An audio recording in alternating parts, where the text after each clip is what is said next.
একটি রাষ্ট্রের মেরুদণ্ড হলো তার প্রশাসন এবং আইন শৃঙ্খলা রক্ষাকারী বাহিনী। সরকার বদলায়, রাজনৈতিক পট পরিবর্তন হয়, কিন্তু রাষ্ট্রের প্রশাসনিক ধারাবাহিকতা বজায় রাখে তার সিভিল এবং পুলিশ প্রশাসন।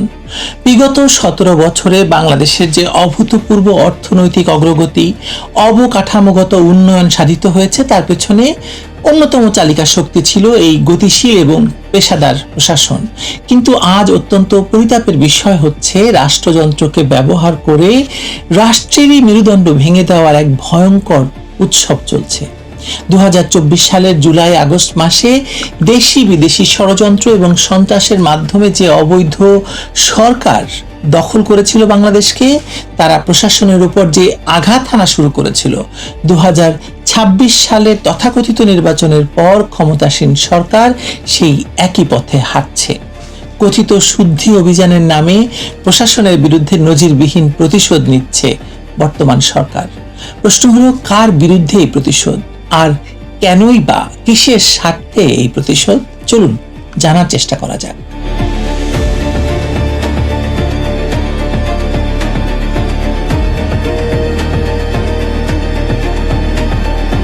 বিগত 1.5 দশকেরও বেশি সময় ধরে বাংলাদেশের আমলাতন্ত্র একটি সুনির্দিষ্ট লক্ষ্যের দিকে এগিয়েছে, তা হলো দেশের উন্নয়ন। রাজনৈতিক নেতৃত্ব তাদেরকে সেভাবেই পরিচালিত করছিল।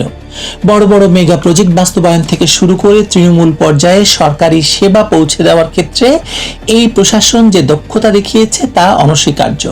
কিন্তু অবৈধ ইউনূস সরকার ক্ষমতা দখল করেই এই দক্ষ প্রশাসনকে পঙ্গু করার যে নীল নকশা এঁকেছিল বর্তমান সরকার, তা চরমভাবে বাস্তবায়ন করছে। আজ প্রশাসনে মেধা, যোগ্যতা বা অভিজ্ঞতার কোনো দাম নেই, বরং কে কত বেশি বর্তমান শাসকদের আজ্ঞাবহ সেটাই যোগ্যতার একমাত্র মাপকাঠি হয়ে দাঁড়িয়েছে। বর্তমানে ক্ষমতাসীন মন্ত্রী, এমপিরা চরম দুর্নীতি এবং অনিয়মে মেতে উঠেছেন, আর যখনই প্রশাসনের দায়িত্বশীল কর্মকর্তারা এসব বেআইনি কাজের প্রতিবাদ করছেন বা তাতে অংশ নিতে অস্বীকৃতি জানাচ্ছেন, তখনই তাদের উপর নেমে আসছে শাস্তির খড়গ।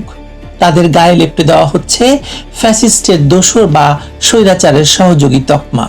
শুধু তকমা দিয়েই ক্ষান্ত থাকছে না, নির্বিচারে ওএসডি করা হচ্ছে, প্রমোশন আটকে দেওয়া হচ্ছে এবং শত শত কর্মকর্তাকে বাধ্যতামূলক অবসরে পাঠানো হচ্ছে।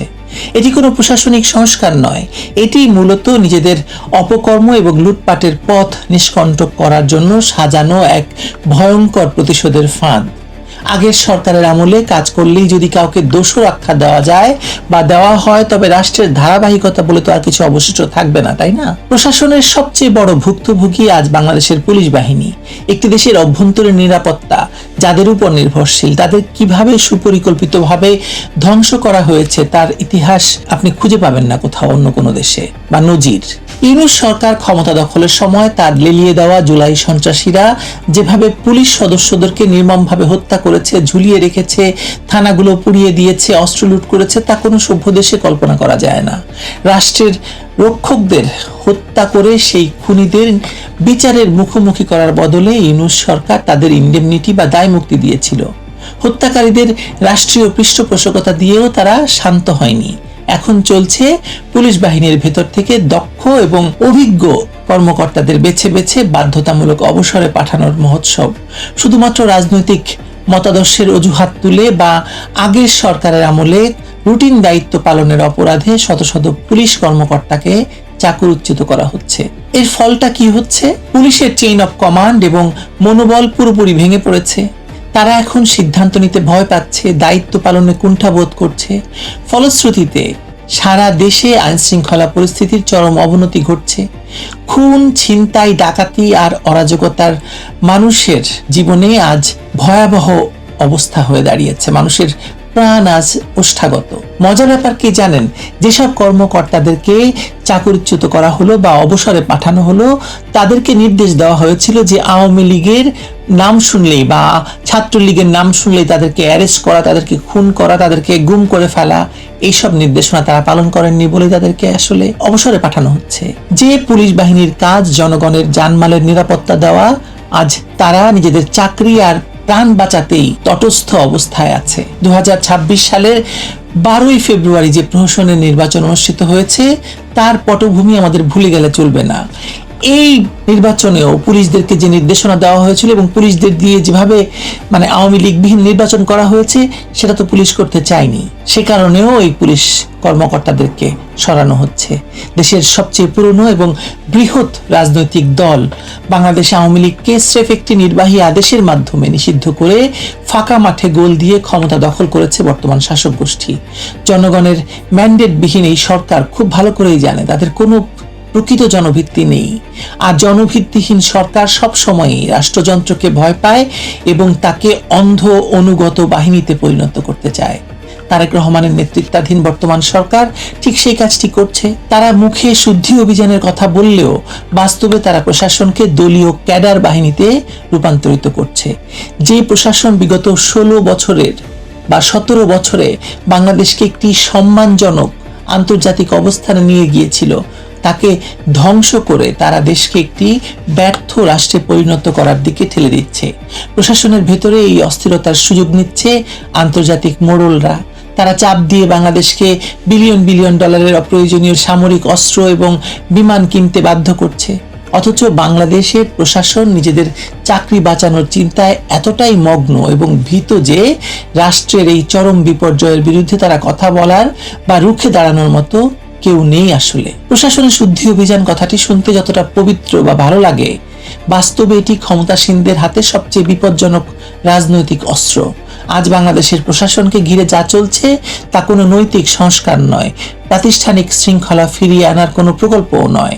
এটি ভয় সৃষ্টির রাজনীতি, প্রতিশোধের রাজনীতি এবং রাষ্ট্রযন্ত্রকে দলীয় আনুগত্যের খাঁচায় আটকে ফেলার এক নগ্ন আয়োজন। একটি বিষয় বর্তমান শাসকদের মনে রাখা উচিত, ভয় দেখিয়ে সাময়িক আনুগত্য আদায় করা যায়, কিন্তু তাতে প্রতিষ্ঠানের কার্যকারিতা চিরতরে নষ্ট হয়ে যায়।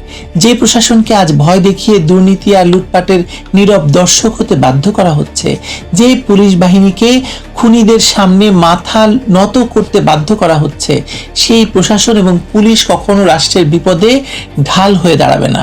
আগে নির্বাচিত সরকারের অধীনে কাজ করা যদি অপরাধ হয়, তবে পুরো প্রশাসনই আজ অপরাধী, কারণ তারা আরো একটি অবৈধ নির্বাচিত সরকারের অধীনে ক্ষমতায় আছে, কাজ করতে বাধ্য হচ্ছে। আর একটি পুরো প্রশাসনকে অপরাধী বানিয়ে কোনো রাষ্ট্র বেশি দিন টিকে থাকতে পারবে না, সরকার তো পারবেই না। প্রতিশোধের বশবর্তী হয়ে যারা আজ প্রশাসনের প্রতিটি স্তরে এই ধ্বংসযজ্ঞ চালাচ্ছেন, তারা শুধু কিছু সরকারি কর্মকর্তার ক্যারিয়ারই ধ্বংস করছেন না, তারা মূলত বাংলাদেশের ভবিষ্যৎকে ধ্বংস করছেন। ইতিহাস আমাদের বলে যে রাষ্ট্রযন্ত্রকে ভয় দেখিয়ে যারা টিকে থাকতে চায়, সেই রাষ্ট্রযন্ত্রের পতনের সাথেই তাদেরও চূড়ান্ত পতন ঘটে। আজকের এই কথিত শুদ্ধি অভিযান আসলে বাংলাদেশের প্রশাসনিক কাঠামোর কফিনে শেষ পেরেক ঠুকে দিচ্ছে। এই আত্মঘাতী প্রতিশোধের রাজনীতি থেকে বেরিয়ে আসতে না পারলে রাষ্ট্র হিসাবে বাংলাদেশের অস্তিত্ব টিকিয়ে রাখা অচিরেই অসম্ভব হয়ে পড়বে এবং তারেক রহমানের সরকার এমন ভয়াবহ অবস্থার ভিতরে পড়বে, এটা আপনি বিশ্বাস করতে পারবেন না। হয়তো সামনে সেই কঠিন দিন আসছে। ভালো থাকবেন সবাই।